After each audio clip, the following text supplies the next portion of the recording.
120 கோடி மக்களுக்குமே மாண்பு மிக்கது நாடாளுமன்றம். அந்த நாடாளுமன்றத்திலேயே நாடாளுமன்ற உறுப்பினர்கள் பேரவைத் தலைவர் சூழ்ந்து கோஷமிடுவதற்கு பேசுவதற்கு வாய்ப்பு இருக்கு.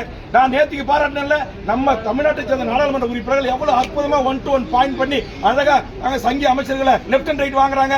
அவங்க எவ்வளவு ஆவேசத்தோட பேசுறாங்க. அது பிரதமர், உள்துறை அமைச்சர் எல்லாரும் கேட்டுட்டு தானே இருக்கிறாங்க. இங்கே கேட்காம இருக்கிறீங்க. ஏன் கோவம் வருது? என்ன மரபு இல்லையா? அதிமுக உள்ள வந்து மேல உட்காரலாங்க. வெளிநடப்பு செல்லலாம். அவங்களதான் வெளிநடப்பு செஞ்சாங்க. வெளியேற்றல, தகராறு பண்ணும்போது தான் வெளியேற்றுவாங்க. பல முறை இருக்கு. கடந்த 2009 2011 சட்டமன்ற உறுப்பினர் எத்தனை முறை முன்னாடி வந்து உட்கார்ந்து போராடுறாங்க. இதே திமுக உறுப்பினர்கள் எல்லாருமே வெளியேற்றிருக்காங்களா? பேரவைத் தலைவர் முன்பாக போய் ஒரு கவனத்தை ஈர்ப்பதற்கு ஒரு முழுக்க எனக்கு வாய்ப்பு கொடுக்கப்படல, எனக்கு கொடுங்க, என் கருத்தை முழுசா பதிவு செய்ய விடுங்க சொல்ற கேட்க எனக்கு உரிமை இருக்கு. பேரவைத் தலைவர் என்ன நாங்க பேரவைத் தலைவர் தகராறு செஞ்சனானே இல்ல அமைச்சர்கிட்ட தகராறு செஞ்ச எனக்கான வாய்ப்பு கொடுங்க. என்னுடைய பேரை சொல்லி உதயகுமார் சொல்றார். என்ன சொல்றாரு?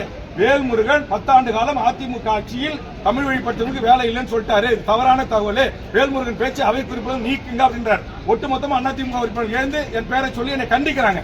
அப்ப நான் தன்னிலவலுக்கு சொல்லணுமா இல்லையா? எனக்கு மைக் கொடுக்கணுமா இல்லையா? அப்ப நான் கேட்கும் போது இவங்க என்னை பார்த்து உரிமையில பேசுவதற்கு யார் அதிகாரம் கொடுத்தா? சேகர்பாபு அமைச்சருக்கு.